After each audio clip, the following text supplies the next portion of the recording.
नमस्ते। ध्यान से परिचय के इस सेशन में आप सभी का स्वागत है।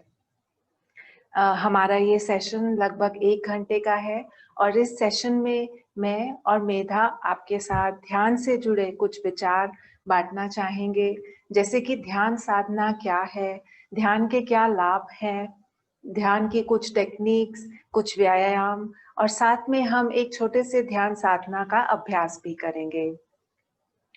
और सेशन के आखिर में हम आपके प्रश्नों के उत्तर भी देना चाहेंगे। तो शुरू करने से पहले मैं आपको अपने बारे में थोड़ा-सा बताना चाहूँगी। मेरा नाम डॉली है और मैं आनंद संघ के साथ वैसे तो 2004-2005 से जुड़ी हूँ, लेकिन अध्यात्म के मार्ग पर मेरी यात्रा 2016 में आरंभ हुई, जब मैंने स्वयं को बेसिक कोर्स यानी पहले चरण के लिए रजिस्टर किया।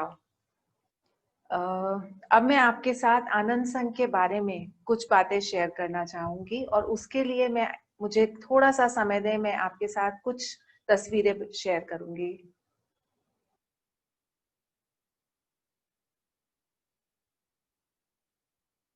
आनंद संघ की स्थापना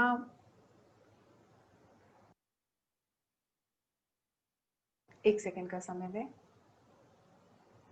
आनंद संघ की स्थापना स्वामी क्रियानंद ने 1969 में करी और उन्होंने 1948 से 1952 का समय अपने गुरु परमहंस योगानंद जी के साथ बिताया और इसके बाद के सभी वर्ष उन्होंने योगानंद जी की शिक्षाओं को संसार के साथ बांटने में उसे व्यतीत किया।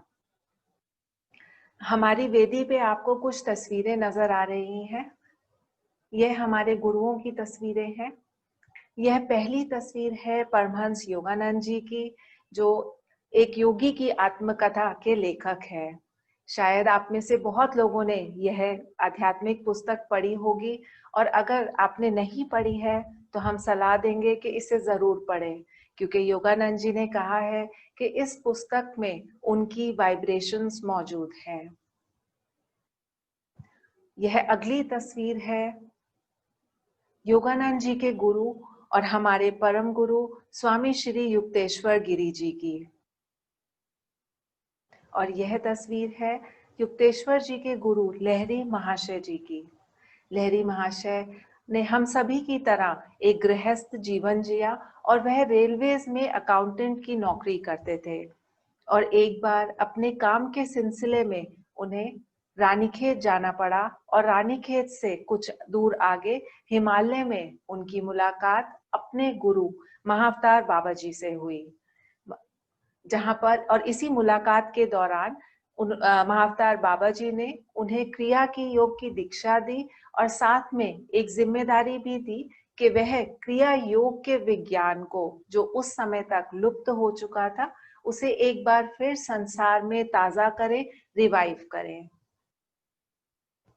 यह अगली तस्वीर है महाअवतार बाबा जी की। महाअवतार बाबा जी जो एक चिर आयु महान संत है और आज भी कहा जाता है कि वह हिमालय में गुफाओं में निवास करते हैं।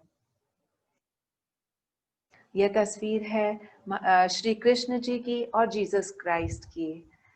ऑटोबायोग्राफी ऑफ अ योगी यानी एक योगी की आत्मकथा में योगानंद जी ने कहा है कि श्री कृष्ण और जीसस क्राइस्ट क्रिया योग और उससे मिलती जुलती तकनीकों में सिद्ध थे और यहाँ पर यह तस्वीरें कुटस्थ चैतन्य का प्रतीक है।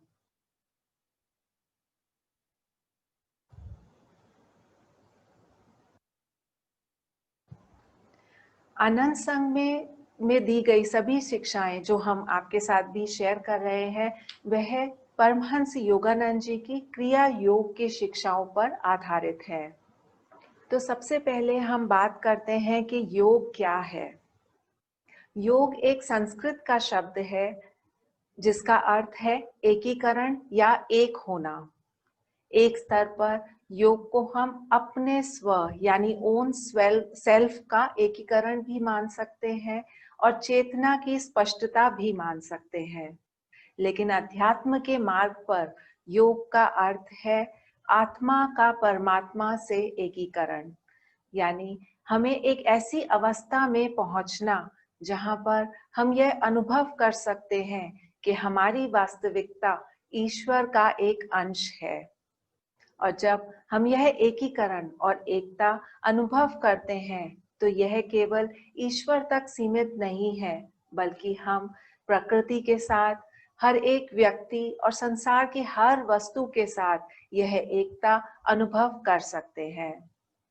और यह सारे अनुभव हमें होते हैं ध्यान की प्रयोगशाला में। अब यह सब ईश्वर से एक होना, सारी सृष्टि से एक होना योग के उच्चतम, सबसे उच्चतर उद्देश्य हैं। लेकिन हम यह देखते हैं कि आजकल हर जगह हर व्यक्ति एक दूसरे को ध्यान करने का, मेडिटेट करने का की सलाह देता है। तो इसका कारण क्या है?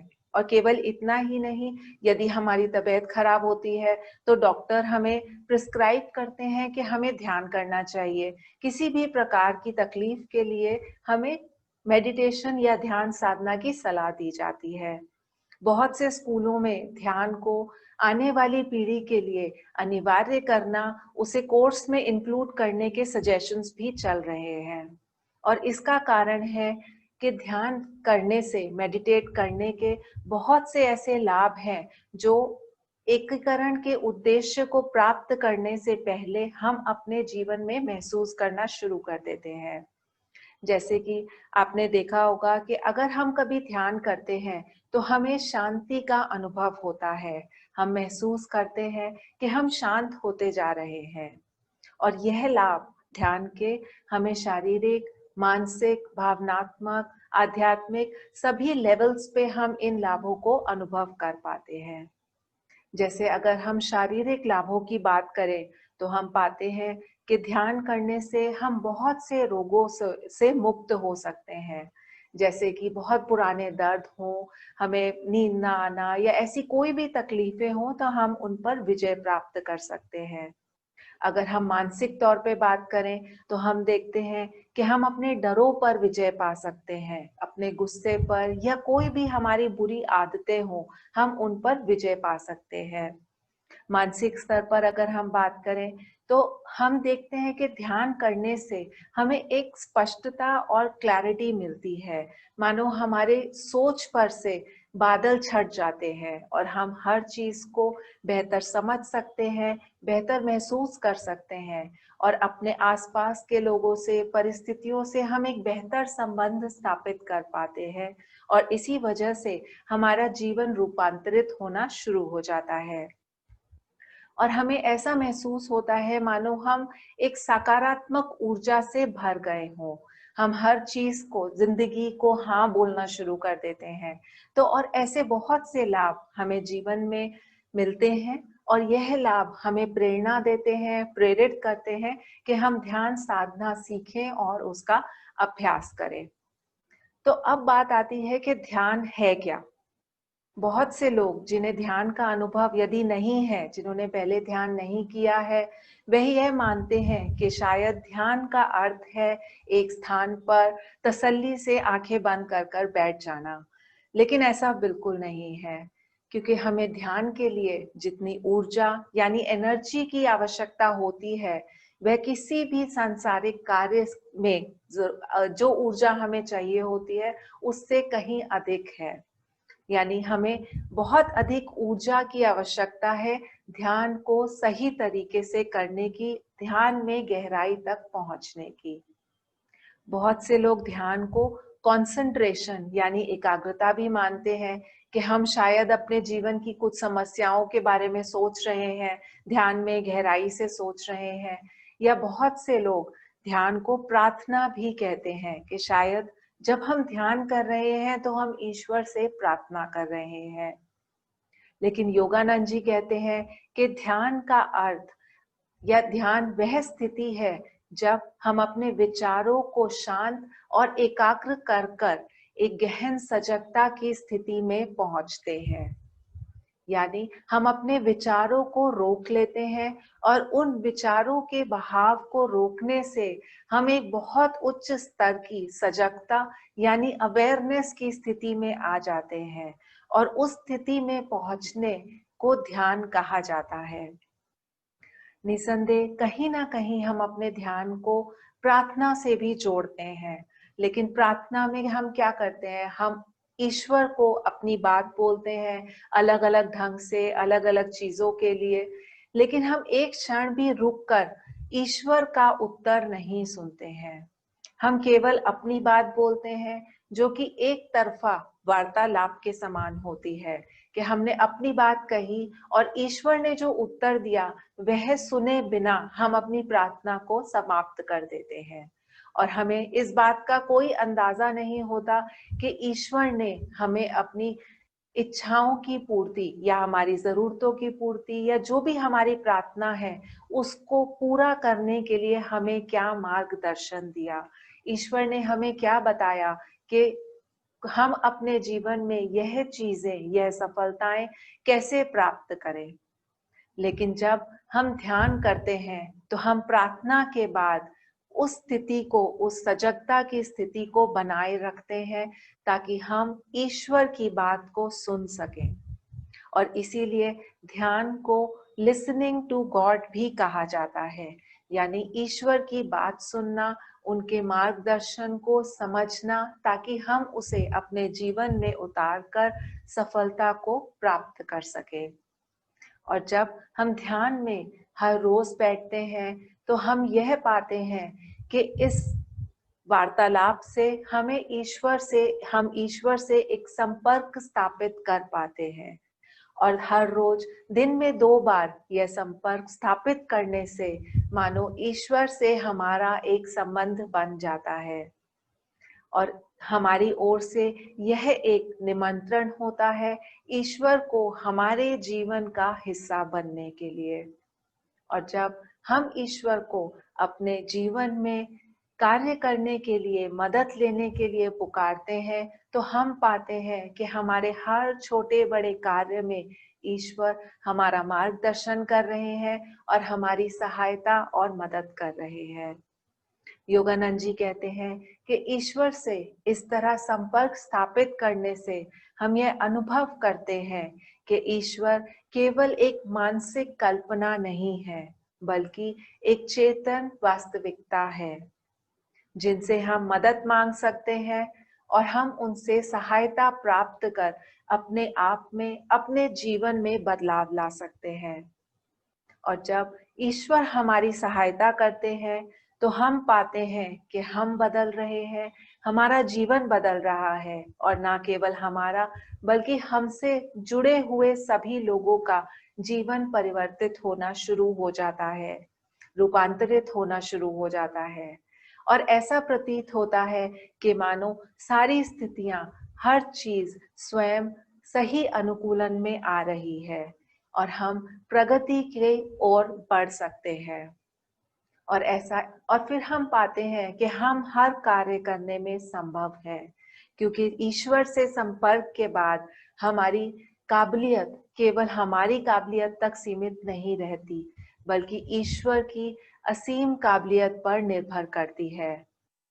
और कुछ समय बाद हमें महसूस होता है कि मानो अब तक हम अपने जीवन के नैया को खुद पूरी मेहनत से चला रहे हैं, लेकिन ईश्वर से संपर्क करने के बाद मान लो ईश्वर की कृपा की हवा की विंड हमारी नैया को उस पार आगे प्रगति की ओर लेकर जा रही है। और इसीलिए, और क्योंकि हम यह सब चीजें, ईश्वर से यह संपर्क उस चेतना के स्तर से नहीं कर सकते हैं जो हमारी आम तौर पर होती है, यानी अभी की चेतना। इसलिए हमें ध्यान में अपनी चेतना के स्तर को ऊपर उठाना पड़ता है और उस स्तर से हम ईश्वर से वार्तालाप कर सकते हैं।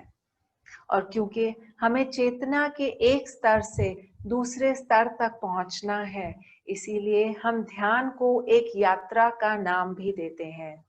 और जिस प्रकार हर यात्रा का एक दिशा निर्देश होता है, उसके लिए तैयारी करनी होती है, उसी प्रकार हमें ध्यान की यात्रा के लिए भी योगानंद जी ने कुछ दिशा निर्देश दिए हैं। और उन दिशा निर्देशों के लिए मैं मेधा को आमंत्रित करूंगी कि वह यह दिशा निर्देश हमें बताएं।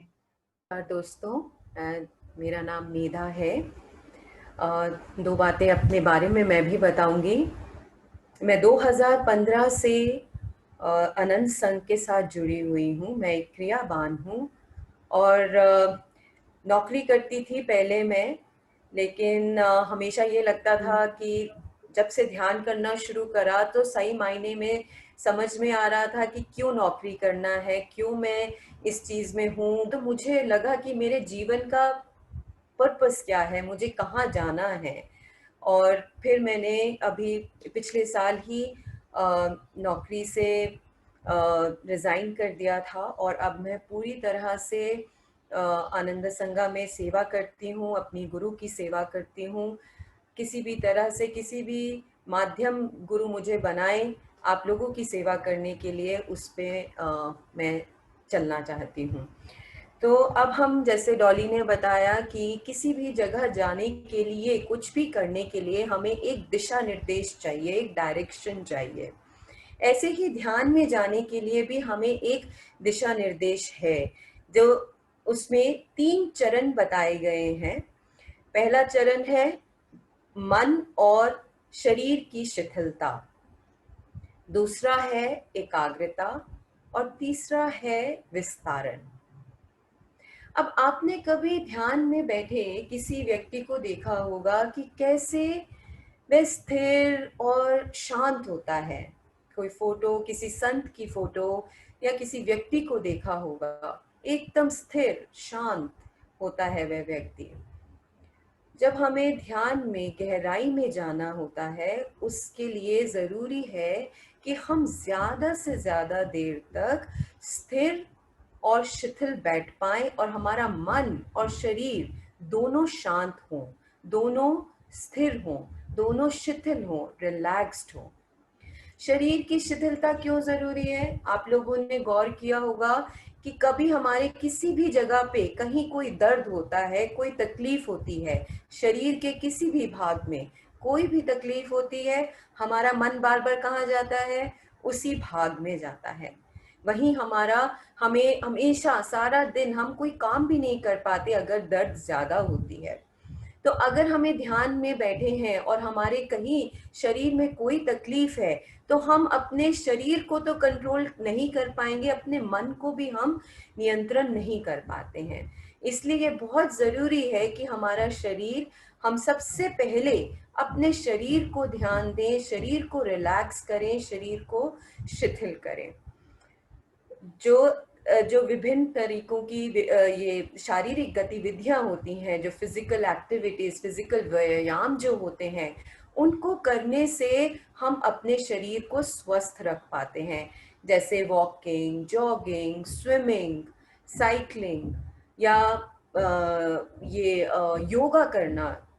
ये जो भी, जिस भी तरह की जो फिजिकल एक्टिविटी है, जो शारीरिक व्यायाम है, उनको करने से हमारे शरीर में जो ब्लॉकेजेस होते हैं वो निकल जाते हैं और जो ऊर्जा का जो बहाव है, जो प्रवाह है, वो एकदम सहज हो जाता है। और जो ये शिथिलता, हम शरीर की जो शिथिलता के बारे में बात कर रहे हैं, वो सक्रिय होनी चाहिए। यानी कि हमें जागरूक होना चाहिए, हम सचेत होने चाहिए। हम सोना भी एक रिलैक्स करना है। शिथिलता है जब हम सोते हैं या लेटे हैं, आराम से बातें कर रहे हैं, वो भी एक तरीके की शिथिलता है ना। अपने शरीर को हम रेस्ट दे रहे हैं। लेकिन यहाँ पे उस शिथिलता के बारे में, उस रिलैक्सेशन के बारे में बात नहीं हो रही है। यहाँ पे बात हो रही है कि हम किस तरह से हम जागरूक हैं। जो हमारी शरीर की रिलैक्सेशन है, शिथिलता है, उसके बारे में हम जागरूक हैं, सचेत हैं। परमहंस योगानंदा जी ने भी एक व्यायाम बताया है, जो कि हमारे एकदम से, जो हमारी शरीर में वो ऊर्जा उत्पन्न कर सकता है जो हमारे को ध्यान के लिए चाहिए है। उसको कहते हैं दोहरा श्वास तनाव के साथ। अब हम इसका प्रैक्टिस करेंगे अभी। दोहरा श्वास का क्या अर्थ है? जब हम श्वास लेते हैं तो सबसे पहले हम नाक से छोटी श्वास लेंगे, छोटी और तीव्र श्वास लेते हैं, और एकदम उसके साथ में लंबी और गहरी श्वास लेंगे इस तरह से, ठीक है।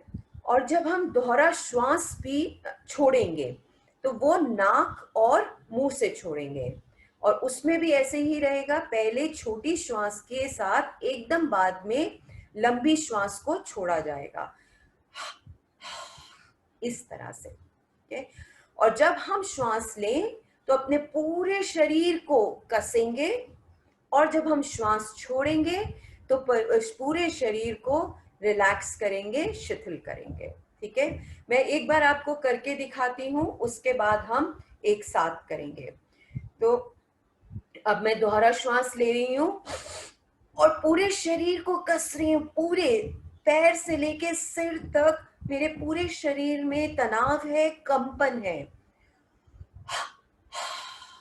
दोहरा श्वास छोड़ते हुए मैंने शरीर को शिथिल करा, रिलैक्स कर दिया, ठीक है। तो आइए एक बारी हम साथ करते हैं। आप जहाँ पे भी बैठे हैं थोड़ा सीधा होके बैठिए, ध्यान दें आपकी रीढ़ की हड्डी जो है बिल्कुल, पीठ एकदम सीधी है। अगर कुर्सी पे बैठे हैं या बेड पे बैठे हैं तो वो पीछे टिकी ना हो, कुर्सी के बैक पे या बेड के बैक पे टिकी ना हो, सीधी हो, ओके। और अब हम करेंगे दोहरा श्वास लें और पूरे शरीर को कसे, पूरे शरीर में कंपन लेके आए। हाँ, दोहरा श्वास छोड़ते हुए शरीर को शिथिल करें, पूरी तरह से रिलैक्स करें। एक बार और, शरीर को कसे, पूरे शरीर में कंपन लाएं। हाँ, दोहरा श्वास छोड़ते हुए शरीर को शिथिल करें। एक आखिरी बार और। हाँ, दोहरा श्वास छोड़ते हुए पूरे शरीर को शिथिल करें। और अब आंखें बंद करके पूरी शिथिलता को, सबसे पहले शिथिलता को महसूस करें कि आपके शरीर का हर भाग जो है वो रिलैक्स्ड है, इस टाइम पे शिथिल है। और देखिए कि हो सकता है एकदम से अभी आप ना महसूस कर पाए, लेकिन अगर आप कोशिश करें तो आप महसूस करेंगे कि एक ऊर्जा जो है एक आपके पूरे शरीर में उत्पन्न हो गई है उसका, क्योंकि वो फ्लो जो है ऊर्जा का वो एकदम सहज हो गया है। इसी ये एक एक्सरसाइज, ये व्यायाम योगानंदा जी ने हमें बताया कि अगर हम ध्यान में बैठने से पहले अगर इसे 3 से 5 बार करें तो हम एक तो पूरे रिलैक्स हो जाते हैं, कोई भी बॉडी में, कोई भी शरीर में कहीं पे भी कोई ब्लॉकेज है वो निकल जाता है, और हम ऊर्जा का और जो प्रभाव है और जो प्रवाह है वो हम अपने अंदर महसूस कर पाते हैं, और उसे हम अपने ध्यान साधना में यूज कर पाते हैं। अब हम आते हैं मन की शिथिलता के ऊपर। अब हम सबको मालूम है मन कितना चंचल है। अभी भी अगर आप बैठे होंगे तो मन कहीं ना कहीं जा रहा होगा कि अभी अब इस क्लास के बाद मुझे ये करना है, या खाना बनाना है, या यहाँ जाना है। हर समय हमारा मन एक विचार से दूसरे विचार पे दौड़ता है। लेकिन अगर आप अपना कोई फेवरेट सीरियल देख रहे हो या कोई ऐसा टीवी प्रोग्राम देख रहे हो जो आपको बहुत पसंद है, क्या आपका मन भागता है? आपके कहीं विचार जाते हैं? नहीं, आप बिल्कुल रिलैक्स होके आप उस प्रोग्राम को, उस पिक्चर को आप देखते हैं, है ना। इसी तरह से हमें ध्यान में भी अपने मन को एकाग्र करना है, रिलैक्स करना है, शिथिल करना है। अब आपने ये भी देखा है अगर गौर किया होगा कि जब हम गुस्से में होते हैं हमारी श्वास कैसी होती है? छोटी, जल्दी, हम तेज सांस लेते हैं। गुस्से में हो या दुखी हो, मन अच्छा ना हो, किसी से लड़ाई हो गई हो, तो हमारी श्वास कितनी तेज तेज चलती है और बिल्कुल धीरे हो जाती है, मतलब तेज हो जाती है। और अगर हम खुश होते हैं शांत होते हैं, आनंद में होते हैं, तो हमारी श्वास कैसी होती है? रिलैक्स्ड, गहरी, धीमे, है ना।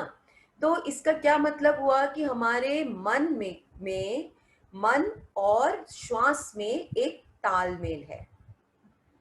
जो हमारा मन होगा वैसा हमारी श्वास होगी, जैसी हमारी श्वास होगी वैसा हमारा मन होगा। यानी कि हम अगर एक को नियंत्रण में कर लेते हैं तो हम दूसरे को नियंत्रण में कर पाते हैं। तो अब मन को तो नियंत्रण करना इतना आसान नहीं है, उसको तो वो पीछे हम बस भागते ही रहेंगे, लेकिन हम अपनी श्वास को नियंत्रण कर सकते हैं, जिसके लिए योगानंदा जी ने बताया प्राणायाम।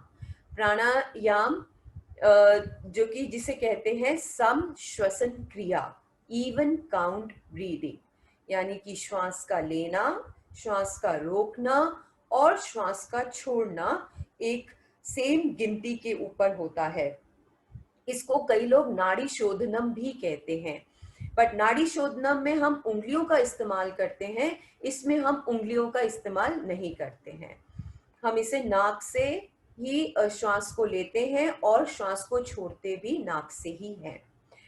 और ये हम इसका अब अभ्यास करेंगे जब लास्ट में जब हम ध्यान साधना करेंगे थोड़ी देर के लिए, तब हम इसका अभ्यास एक साथ करेंगे। उससे पहले अब मैं आपको ये बता देना चाहती हूँ कैसे हम श्वास लेने का सही तरीका क्या है। इसके लिए मैं आपको एक तस्वीर दिखाना चाहती हूँ। तो इसमें अगर आप लेफ्ट साइड की जब आप पिक्चर देखेंगे, उसमें एक गुंबद आकार का एक मांसपेशी दिखाई दे रही है जो नीचे एरो की तरफ दिखाया हुआ है।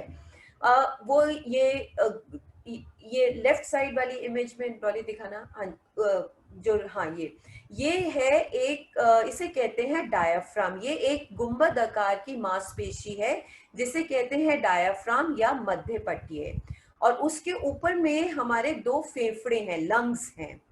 जब हम श्वास लेते हैं तो ये जो गुंबद आकार की मांसपेशी है ये नीचे की ओर जाती है, सीधे हो जाती है और फेफड़ों को फैलने की जगह मिलती है। उससे क्या होता है, हम ज्यादा से ज्यादा ऑक्सीजन अपने अंदर ले पाते हैं। और जब हम श्वास छोड़ते हैं तो राइट साइड की इमेज में ये जो गुंबद वो है मांसपेशी है, ये वापस अपनी जगह पे आ जाती है और ये फेफड़ों को बाहर की तरफ पुश करती है। सो जितना हमने ऑक्सीजन लिया उतना ही कार्बन डाइऑक्साइड बाहर की तरफ निकल के जाता है।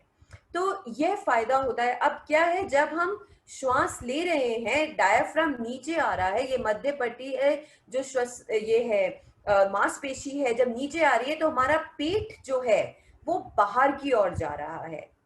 और जब हम श्वास छोड़ रहे हैं ये जो मांसपेशी वापस अपनी जगह पे जा रही है और पेट अंदर की ओर चला जाता है। तो यानी कि डॉली से बंद कर सकते हैं अब हम, थैंक यू। अब यानी कि जब हम श्वास लेते हैं, एक छोटे बच्चे को जब आप देखा हो तो वो कैसे श्वास लेता है, पेट श्वास लेते समय पेट ऐसे ऊपर की ओर फूलता है और श्वास छोड़ते समय पेट अंदर की ओर जाता है। तो यह एक सही तरीका है श्वास लेने का। जब हम श्वास लें पेट बाहर की ओर फूले और जब हम श्वास छोड़ें तो पेट अंदर की ओर जाए। और ये क्या है, हम लोग बचपन में तो सही तरह से लेते हैं, क्यों, हमें कई चीजें जो हैं याद होती हैं बचपन में और वो हम पिछले जन्म से याद करके लेके हुए आते हैं। लेकिन जैसे जैसे हम अपनी रोजमर्रा की जिंदगी में बिजी हो जाते हैं, बाकी सब चीजों में मिल जाते हैं, घुस जाते हैं, तो हम ये भूल जाते हैं कि सांस लेने का सही तरीका क्या है। आप दिन भर में जरूर ध्यान दें एक दो बारी कि आप श्वास सही तरीके से ले रहे हैं कि नहीं। कई बारी तो हम ध्यान देंगे कि हम श्वास ले ही नहीं रहे होते हैं, हमने श्वास को कहीं ना कहीं रोका होता है, पेट में, छाती में, कहीं ना कहीं हम उसको रोके हुए होते हैं। तो उस पर जरूर ध्यान दें। तो अब हम आते हैं अपने दूसरे चरण पे, जिसका है जो है एकाग्रता। एकाग्रता यानी कंसंट्रेशन। हमें कुछ भी करने के लिए एकाग्रता की बहुत ज़रूरत है। लाइफ में हम कुछ भी करना चाहें, छोटे से छोटा कोई काम हो, पढ़ना लिखना, सुई में धागा डालना, या बड़ा कोई बिजनेस करना हो, कुछ भी करना हो।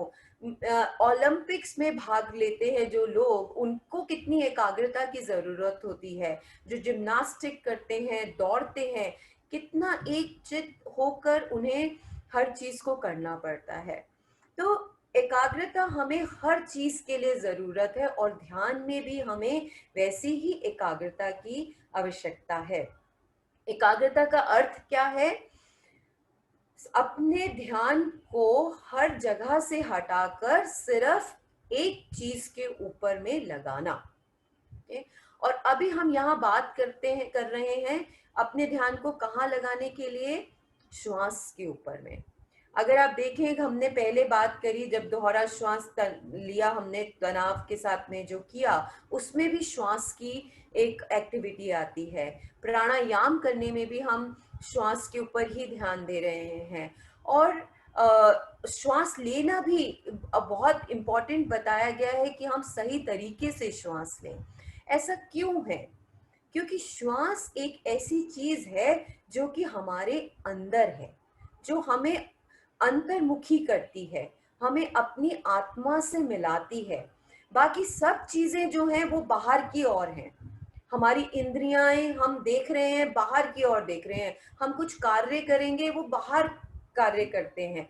लेकिन श्वास एक ऐसी चीज है जो कि हमें अंदर की ओर लेके जाती है, जो हमारे साथ है। श्वास नहीं है तो कुछ नहीं है। अगर हमारा एक हाथ नहीं है, हम फिर भी जीवित होते हैं। एक पैर नहीं है, हम फिर भी जीवित होते हैं। हम देख नहीं पा रहे हैं, हम फिर भी जीवित रहते हैं। लेकिन अगर हमारी श्वास नहीं है तो हम जीवित नहीं हैं। तो ये एक, इसीलिए श्वास के ऊपर योगियों ने बताया है कि श्वास एक बहुत इम्पोर्टेंट रोल प्ले करता है हमारे को एकाग्रता में लेके जाने के लिए, अंतर्मुखी होने के लिए, इंटीरियराइज होने के लिए, हमारी आत्मा के साथ में वो हमें कनेक्ट करता है। और जब हम अपनी आत्मा के साथ कनेक्ट करते हैं, हम अपने उच्च चेतना के साथ कनेक्ट कर पाते हैं, तो हम ईश्वर के साथ कनेक्ट करने में, जुड़ने में सक्षम हो जाते हैं। और हम उस आनंद का, उस शांति का अनुभव कर पाते हैं जो कि सच्चाई, जो ईश्वर के एक रूप है। और तब हम आते हैं विस्तारण की स्थिति में, एक्सपेंशन की स्थिति में, जहां पे हम ईश्वर के एक पहलू के साथ में हम लीन हो जाते हैं, विलीन हो जाते हैं। ईश्वर के 8 पहलू बताए गए हैं: रोशनी, प्रेम, आनंद, शक्ति, ज्ञान, ध्वनि। यह कुछ जो है ईश्वर के पहलू बताए गए हैं कि ये ईश्वर के रूप हैं, ये फॉर्म है ईश्वर के, जो कि जिसके साथ हम, जब हम विस्तारण की स्थिति में आते हैं तो हम इन सब चीजों का अनुभव कर पाते हैं, और इनके साथ हम एकीकरण कर पाते हैं, इनके साथ हम विलीन, इनमें हम विलीन हो जाते हैं। ये हम बन जाते हैं, हम आनंद बन जाते हैं। हम उसमें, हमारे और आनंद में डिफरेंस नहीं रहता है। हम अपने अंदर उसको महसूस कर पाते हैं, पूरा उसका अनुभव कर पाते हैं। और जो हमारा जो अहम है, जो मैं, मेरा है, वो सब छोड़ने में सक्षम हो जाते हैं। जो भी हमने अपनी शारीरिक, हमने जो दायरा एक बनाया हुआ है इस संसारिक चीजों का, मटेरियलिस्टिक चीजों का, जो भी हमने एक दायरा अपने चारों ओर बनाया हुआ है, हम उन सब को तोड़कर हम ईश्वर के साथ, इस ब्रह्मांड के साथ, सबके साथ एक हो जाते हैं। हमारा एकीकरण हो जाता है इस पूरे ब्रह्मांड के साथ में। और यह एक समय होता है जो आत्मा का परमात्मा के साथ में मिलन का यह समय होता है। तो ध्यान में हमारा क्या लक्ष्य है कि हम ईश्वर के किसी भी एक पहलू के साथ हम विलीन हो जाएं, उसमें मिल जाएं, उसमें एकीकरण हमारा हो जाए। तो जो शिथिलता है, जो हमने बात करी शरीर और मन की और एकाग्रता, वो एक वहां तक हमें लेके आता है। वो ये दो चरण ऐसे हैं जिस पे हम चल रहे हैं, जो कि हमें वहां तक पहुंचाता है। और विस्तारण वो स्थिति है जहां पर हम हैं, जहां हमें होना है। तो शिथिलता और एकाग्रता हमारे को मदद करता है ईश्वर के साथ मिलने में, जुड़ने में। थैंक यू मेधा। तो अभी मेधा ने हमें बताया कि हमें अपने शरीर को शिथिल करना, स्थिर करना बहुत अधिक जरूरी है। तो सबसे पहले हम देखते हैं कि हम किस प्रकार एक उचित आसन में बैठें जिससे कि हमें तकलीफ या कोई भी परेशानी ना हो और हम लंबे समय तक ध्यान के लिए बैठ पाएं। तो हम कुछ आसन आपको बताएंगे जो आप प्रयोग में ला सकते हैं। आप कोशिश करिए इन सभी आसनों को ट्राई करने का और उसके बाद जो सबसे आरामदेह आसन आपको लगे उसे अपनाएं हमेशा ध्यान में बैठने के लिए। तो सबसे पहले हम देखते हैं कुर्सी पे बैठने का उचित आसन। तो जब हम कुर्सी का प्रयोग करें तो सबसे पहली चीज जो हमें ध्यान रखनी है वह है कि कुर्सी की हमारी पीठ में, हमें ध्यान में कुर्सी के ऊपर ऐसे कमर टेक कर या पीठ टेक कर नहीं बैठना है। अगली चीज जो हमें ध्यान रखनी है कि हमारे पैर जमीन पर फ्लैट रहे। तो जैसे कि अब आप देख रहे हैं कि मेरे लिए शायद मेरा कद कुर्सी से थोड़ा कम है, इसलिए मेरे पैर हवा में है। तो इसके लिए हम इस प्रकार किसी कुशन या गद्दी का प्रयोग कर सकते हैं, उसे अपने पैरों के नीचे रख सकते हैं ताकि हमारे पैर जमीन पर फ्लैट रहे। फिर हमें यह ध्यान रखना है कि हमारे पैरों में, हमारे घुटनों में यहाँ पर वी का एंगल बने, क्योंकि इस स्थिति में हम आराम से बिना किसी तनाव के बहुत अधिक लंबे समय तक बैठ सकते हैं। और हमारी पीठ कुर्सी से अलग रहेगी और हमारा मेरुदंड, हमारी स्पाइन एकदम सीधी रहनी चाहिए, नेचुरल जो उसका सामान्य आकार है वह होना चाहिए। ध्यान के लिए हमें अपने हाथों को अपनी गोद में रखना है, हथेलियां ऊपर की ओर रहनी चाहिए और हमें अपने हाथों को अपने पेट और जांघों के संधि स्थल पर रखना है इस प्रकार। ऐसा करने से हम देखते हैं कि हमारा सीना खुला हुआ रहता है और ध्यान में अपने हृदय को खुला रखना बहुत अधिक आवश्यक होता है। तो इस तरह हम बैठेंगे। हमें अपने कंधों को ऊपर उठाकर ऐसे पीछे रिलैक्स करना है। हमें देखना है कि हमारी ठुड्डी जमीन से समांतर रहे, न ज्यादा ऊपर न ज्यादा नीचे, पर जमीन से समांतर। और ऐसी स्थिति में हम अपनी आंखें बंद करते हैं, लेकिन बंद आंखों से हमें अपनी नजरें या हमारा गेज ऊपर की तरफ रहना चाहिए। जैसे मान लीजिए हम किसी दूर पहाड़ की चोटी को देख रहे हों, और ऐसा करने के लिए यदि हम अपने हाथ को ऊपर की ओर पहले सीधा रखेंगे 90 डिग्री एंगल पे, फिर इसे थोड़ा ऊपर उठाएंगे कि हमारे अंगूठे का टिप हमारे सर के स्तर पर रहे। और अगर हम अपने अंगूठे के टिप को देखते हैं तो हमारी नजरें थोड़ी ऊपर की ओर रहती हैं, और ऐसी स्थिति में हम आंखें बंद रखेंगे। बंद आंखों से हमारी नजर ऊपर रहेगी और हम अपना हाथ नीचे कर सकते हैं। तो यह हमारा कुर्सी पर बैठने का उचित आसन है।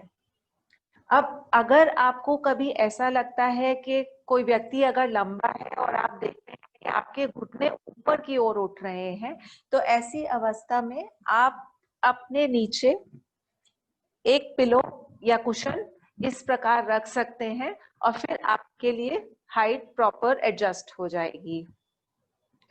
एक और चीज जो आपने देखी होगी कि हमारे संत लोग, हमने देखा है, जो भी ध्यान करते हैं वो किसी न किसी आसन पर ध्यान करते हैं।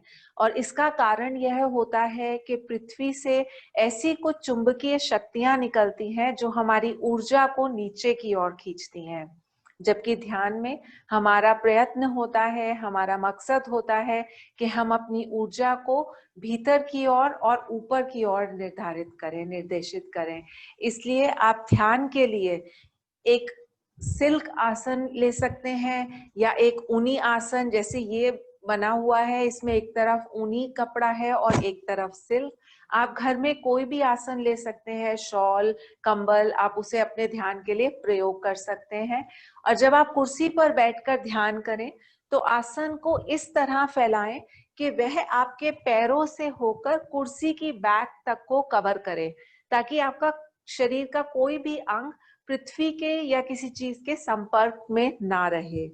तो इस आसन की लंबाई थोड़ी कम है, मैं आपको मगर दिखा देती हूँ। तो आप यहाँ से पीछे से शुरू कर सकते हैं और फिर यहाँ से लंबा इसको पैरों के नीचे तक ले जाकर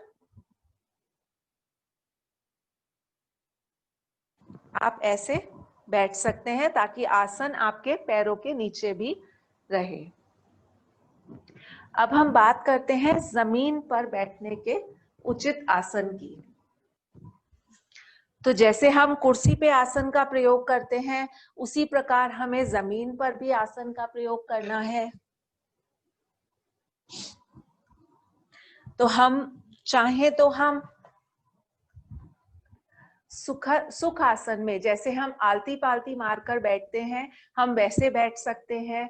लेकिन आपने देखा होगा कि जब हम जमीन पर बैठते हैं किसी भी आसन में, तो हम बहुत जल्दी ऐसे करके झुक जाते हैं, क्योंकि हमारी कमर उतनी देर सीधी नहीं रह पाती। तो इसके लिए आप एक गद्दी या कुशन का प्रयोग कर सकते हैं और इस प्रकार आप उसके ऊपर बैठ सकते हैं।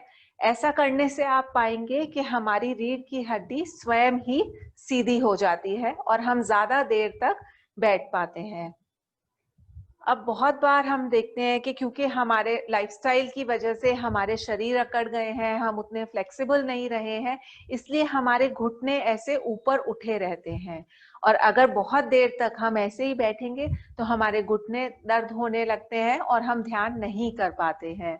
तो इसके लिए हम 1 या 2 कुशन तकिए हम इस प्रकार रख सकते हैं दोनों साइड अपने घुटनों के नीचे, ताकि हमारे घुटने हवा में ना रहें और हम आराम से बिना किसी तनाव के लंबे समय तक ध्यान में बैठ पाएं।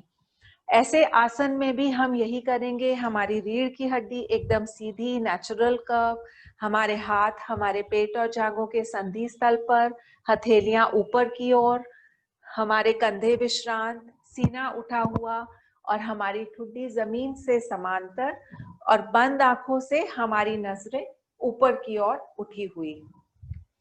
अब अगर आपका शरीर लचीला है, आपके लिए संभव है, तो आप इस प्रकार अर्ध पद्मासन में भी बैठ सकते हैं। और अगर संभव, और ऐसे में भी आप तकियों का, गद्दियों का प्रयोग कर सकते हैं अपने घुटनों को आराम देने के लिए। अगर संभव है तो पूर्ण पद्मासन में भी बैठ सकते हैं, पर हम बाकी सारी वही चीजें, हर आसन में वही चीजें ध्यान रखेंगे। एक और तरीका जो हम देखते हैं बैठने का ध्यान के लिए है, वह है वज्र आसन में। लेकिन जब हम वज्र आसन में बैठते हैं तो हमारे कुछ ही देर में हमारे पैरों पर वजन पड़ने के कारण हमारे पैर सो जाते हैं, दुखने लगते हैं। इसके लिए हम इस तरह एक मेडिटेशन बेंच का प्रयोग कर सकते हैं, जिस पर हम इस तरह बैठ सकते हैं। तो आप देखेंगे कि हमारा पूरा वजन बेंच के ऊपर रहता है और हमारे पैरों में दर्द या किसी भी प्रकार का दबाव नहीं पड़ता है। अगर आपको जरूरत लगे तो आप एक कुशन या तकिया रखकर इस प्रकार बैठ सकते हैं और थोड़ा आसन हमारे लिए आरामदेह हो जाता है। या सीधा भी बैठें, हाथ हमारे पेट और जांघों के संधि स्थल पर, कंधे विश्रांत, सीना खुला हुआ, उठा हुआ, ठुड्डी जमीन से समांतर और नजर हमारी नाभि में ऊपर की ओर। डॉली, तो डॉली एक बारी किसी की रिक्वेस्ट आई है कि एक बारी सामने से दिखा दे। जैसे अभी आप साइड पे बैठे हो तो हाँ यही जी, चीज एक बारी आप सामने बैठ जाएं कि दिखा दें। तो हम इस प्रकार बैठेंगे, हमारे हाथ पेट और जांघों के संधि स्थल पर, हथेलियां ऊपर की ओर, हमारा सीना उठा हुआ, कंधे विश्रांत और हमारी ठुड्डी जमीन से समांतर। और बंद आंखों से इसी तरह हम अपने अंगूठे के ऊपर टिप को देखेंगे और इसी पोजीशन पर अपनी नजरों को रखकर हम आंखें बंद करेंगे।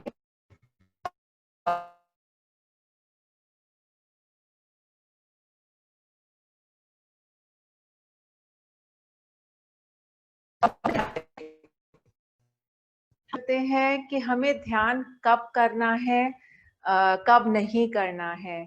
तो हमारा जब हम शुरू करते हैं तो हमें प्रयत्न करना है कि जितनी भी देर हम आराम से ध्यान में बैठ पाते हैं, शायद शुरू में 5 मिनट या 10 मिनट, हम उतनी देर ध्यान के लिए बैठें।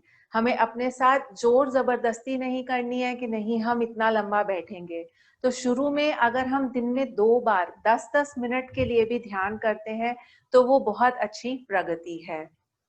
ज्यादातर लोग कोशिश करते हैं कि वह सुबह के समय ध्यान करें, तो आप सुबह शाम किसी भी समय ध्यान कर सकते हैं, लेकिन ध्यान के समय का एक नियम बनाना यह बहुत जरूरी है।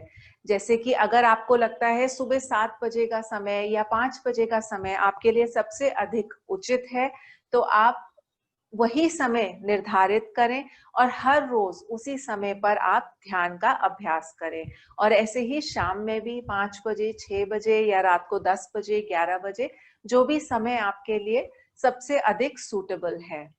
और इसका कारण यह है कि जिस प्रकार जब हम 1 बजे भोजन करते हैं यदि, तो सही 1 बजे हमें भूख लग जाती है, तो वैसे ही अगर हम ध्यान का समय निर्धारित करते हैं तो उस समय हमें स्वयं ही ध्यान करने की प्रेरणा मिलती है, इच्छा जागृत होती है।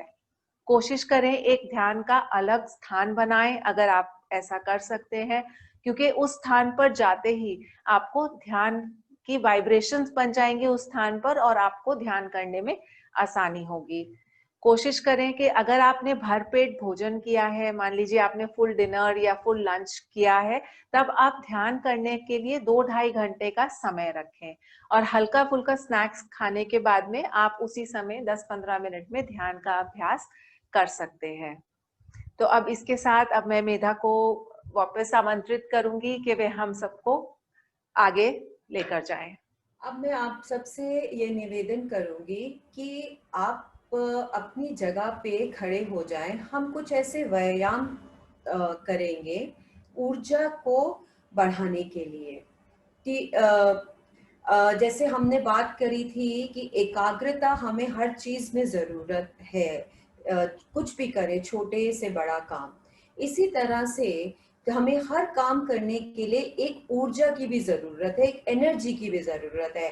हम खाना भी बना रहे हैं तो उसमें हम अपनी ऊर्जा डाल रहे हैं। हम उसको आटा गूंथते हैं, सब्जी काटते हैं, सब्जी को छौंक लगाते हैं, सब उसका जो भी काम करना होता है वो हम उसका जो भी मिश्रण तैयार करना होता है वो सब हम करते हैं। यानी कि हम उस सब्जी को अच्छा बनाने के लिए हम एक अपनी ऊर्जा उसमें डालते हैं। इसी तरह से ध्यान में जाने के लिए भी हम अपनी ऊर्जा को बढ़ाने के लिए स्वामी क्रियानंदा जी ने, जिन्होंने आनंद संगा की शुरुआत करी, उन्होंने कुछ व्यायाम बताए हैं जिससे कि हम अपनी ऊर्जा को बढ़ा सकते हैं एकदम से कुछ मिनट के अंदर ही। तो उसके लिए मैं आपसे निवेदन करूंगी, हम अभी उनका अभ्यास करेंगे एक साथ। तो उसके लिए आपसे निवेदन है कि आप अपनी जगह पे खड़े हो जाएं और थोड़ा ऐसा जगह बनाएं कि आपको हाथ को फैलाने की जगह रहे। आप 1 मिनट ले सकते हैं।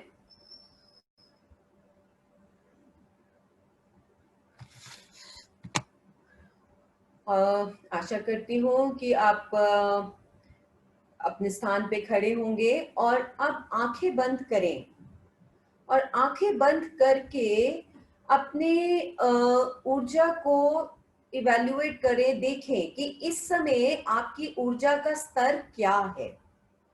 0 से 10 के बीच में एक नंबर दें अपनी ऊर्जा को और अपने पास ही रखें उस नंबर को। 0 मतलब कि बिल्कुल कोई एनर्जी नहीं है, और 10 मतलब कि बस आप भरे हुए हैं एनर्जी से, कुछ भी करने के लिए तैयार हैं आप। आंखें बंद करके अपनी ऊर्जा को एक मूल्यांकन दें और अपने तक उस अंक को अपने तक ही रखें।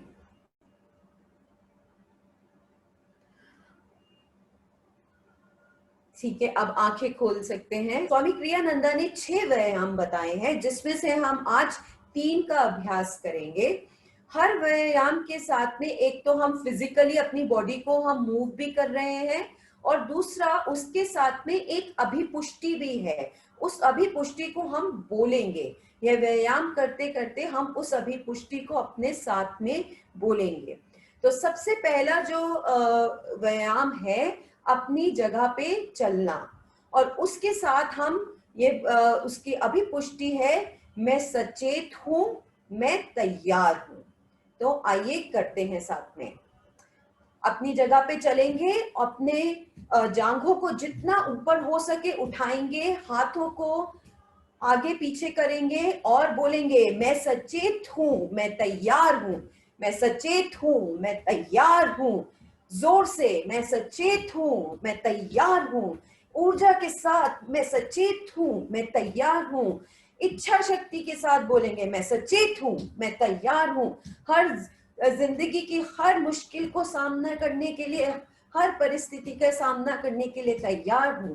मैं सचेत हूं, मैं तैयार हूं, मैं सचेत हूं, मैं तैयार हूं। अब हम दूसरी एक्सरसाइज पे आते हैं, जिसमें पहले हम अपने हाथों मुट्ठी बनाकर छाती पे लाएंगे और फिर साइड में हाथ को लेके जाएंगे। मैं आशावादी हूं, ये बोलेंगे। फिर आगे की ओर लेके जाएंगे, मैं उत्सुक हूं, नहीं, मैं चुस्त हूं। और फिर हम ऊपर की ओर कूदेंगे, मैं उत्सुक हूं। ठीक है, तो हाथों को लाएं, मुट्ठी बनाकर छाती पे रखें। मैं आशावादी हूं, मैं चुस्त हूं, मैं उत्सुक हूं। मैं आशावादी हूं, चुस्त हूं, उत्सुक हूं। मैं आशावादी हूं, चुस्त हूं, उत्सुक हूं। मैं आशावादी हूं, चुस्त हूं, उत्सुक हूं। मैं आशावादी हूं, चुस्त हूं, उत्सुक हूं।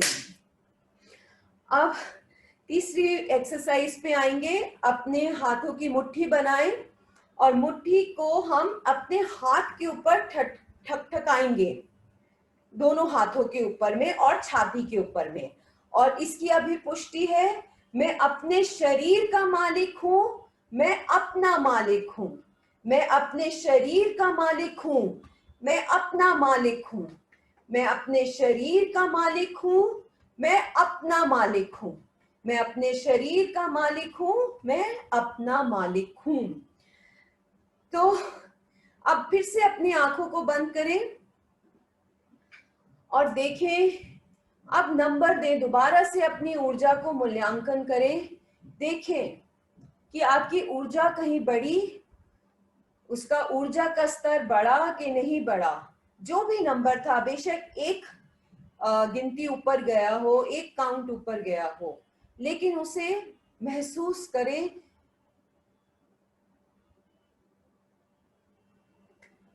तो जो भी आपका नंबर है, आशा करते हैं कि वह नंबर आपका ऊपर की ओर बढ़ा होगा। ठीक है, अब हम करेंगे ध्यान। थोड़ी देर के लिए बस करेंगे, क्योंकि समय समाप्त होने वाला है। तो थोड़ा सा ऊपर आज हम जाएंगे समय से, और आपसे निवेदन है कि आप अपने लिए एक आसन देखें जिसमें आप आराम से बैठ पाएं। बिल्कुल, अगर आप कुर्सी पे बैठे हैं तो जैसे डॉली ने बताया था कि कुर्सी के बैक से आपकी पीठ अलग हो, कंधे सीधे हों, और आंखें बंद करें। आंखें बंद करके ईश्वर को याद करें, जिन्हें भी आप मानते हो, गुरु, ईश्वर, उन्हें इस ध्यान साधना में आमंत्रित करें।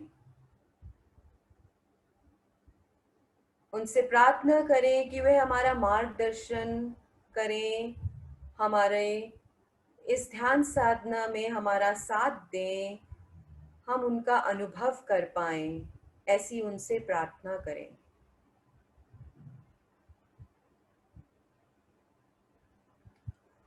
आंखें खोलेंगे और अब हम दोहरा श्वास लेके पूरे शरीर को कसेंगे। दोहरा श्वास लें, पूरे शरीर को कसें, शरीर में कंपन लाएं। दोहरा श्वास छोड़ते हुए शरीर को शिथिल करें। 2 बार और।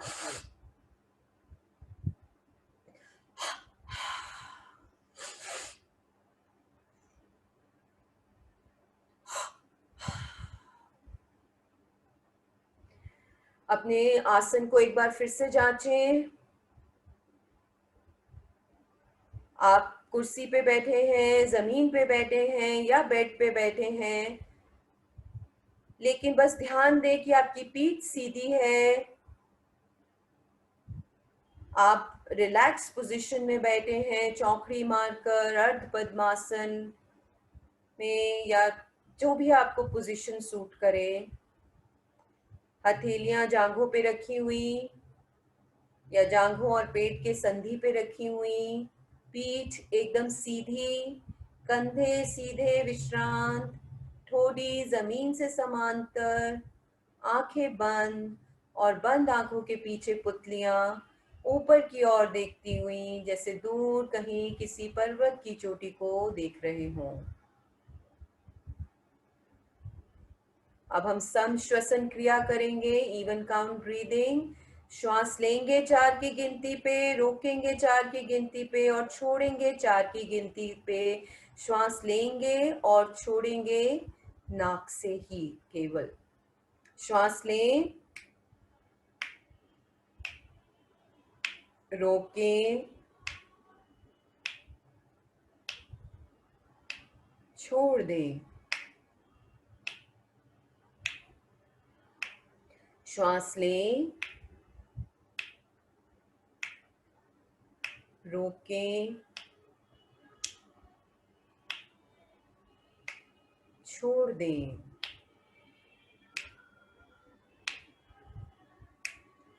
श्वास लें, रोकें, छोड़ दें। एक आखिरी बार श्वास लें,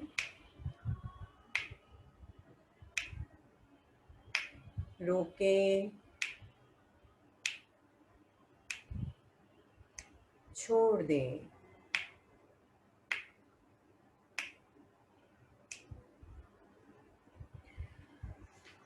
अब इस क्रिया को समाप्त करेंगे और अब अपने ध्यान को जहाँ पे भी आप बैठे हैं उसके बाहर, उस कमरे के बाहर की जो ध्वनियाँ हैं उन पे लेके जाएं।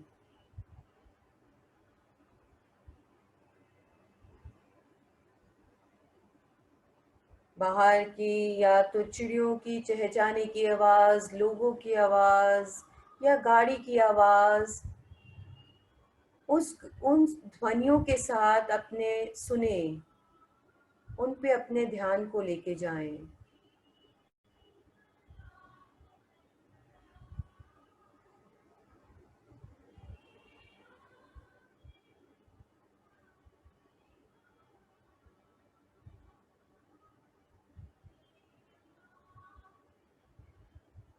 अब अपने ध्यान को आप जहाँ बैठे हैं, जिस कमरे में बैठे हैं, उस कमरे में अगर कोई ध्वनि है, उन ध्वनियों पे अपने ध्यान को लेके जाएं।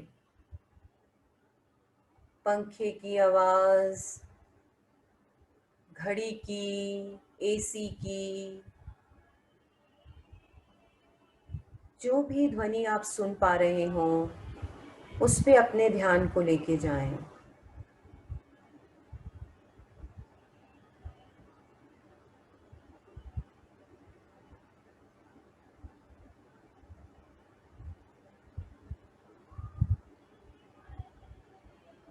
अब अपने शरीर पे अपने ध्यान को लाएंगे।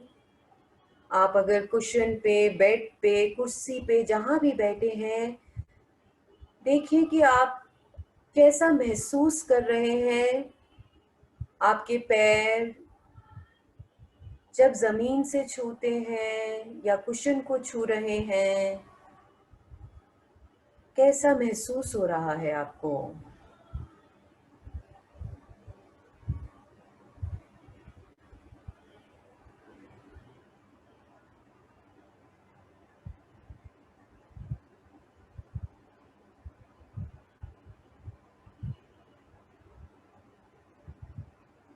अपनी टांगों पे ध्यान दें।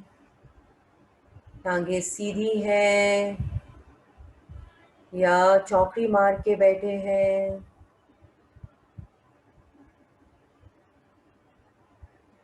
अपने हिप्स पे, अपने कुल्हा पे अपने ध्यान को लाएंगे। कैसे वो कुर्सी को छू रहा है या कुशन को छू रहा है, क्या महसूस कर रहे हैं? महसूस करने की कोशिश करें।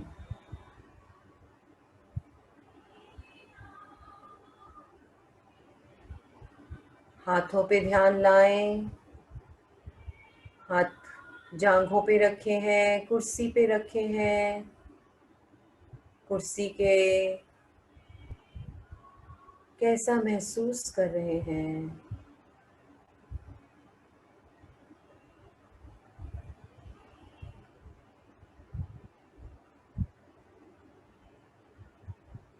पीठ देखें कि बिल्कुल सीधी है, गर्दन सीधी है। चेहरे पे ध्यान लाएं। चेहरे पे आप क्या महसूस कर रहे हैं? हवा का झोंका,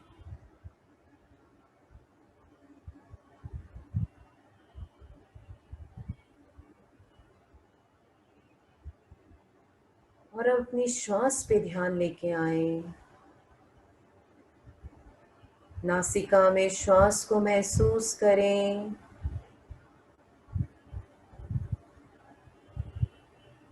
श्वास की स्वाभाविक गति, कैसे श्वास अपनी गति से आ रही है, अपनी गति से जा रही है।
ओम शांति शांति शांति। ओम। हमारे पास ज़्यादा समय नहीं था, इसलिए हम बहुत ज़्यादा देर तक नहीं कर पाए, लेकिन आशा करते हैं आपको कुछ रिलैक्स फील हो रहा होगा। जो आप मन की स्थिति से जो आप आए थे शुरुआत में और अभी की स्थिति में आप कुछ डिफरेंस महसूस कर रहे होंगे। थोड़ा आनंद या शांति महसूस कर पा रहे होंगे। तो हमारे कुछ प्रश्न आए हुए हैं डॉली, अभी हम क्या ले पाएंगे कुछ प्रश्न? हाँ, आई थिंक कुछ हम कर लेते हैं प्रश्नों के उत्तर। मैंने एक्चुअली देखे नहीं प्रश्न। हाँ जी। पहले तो है कि मोहम्मद फैजुद्दीन जी ने पूछा है कि how can focus one thing.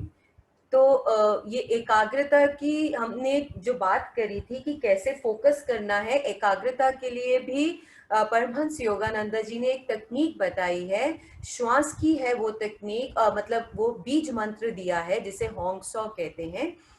वो तकनीक हम जब आप कोर्स ज्वाइन करोगे तो उसमें सिखाई जाएगी और प्रॉपर तरीके से। लेकिन अगर अभी आप नहीं कर रहे हैं कोर्स ज्वाइन, तो आप सिर्फ अपनी श्वास को देखें, उसी के ऊपर अपना फोकस करें, तो आपकी जो एकाग्रता है वो बढ़ेगी, और वो एकाग्रता आप अपने जो भी काम कर रहे हो उसमें भी आप उसको यूज कर पाएंगे। डॉली, कुछ आप कहना चाहोगे या दूसरा प्रश्न लेते हैं? नहीं, आई थिंक अगले प्रश्न पर बढ़ते हैं। I want to join online Kriya Yoga class. Please give the clarity about the fee structure and all. ये मैं फटाफट से मैं इसके बारे में बता देती हूँ क्योंकि ये हमें आगे बताना ही है। हमारा ऑनलाइन क्रिया योग का जो क्लास है उसके लिए मैं अभी एक लिंक शेयर करूँगी। आप उस लिंक के द्वारा आप ज्वाइन कर सकते हो क्लास इस कोर्स के साथ में।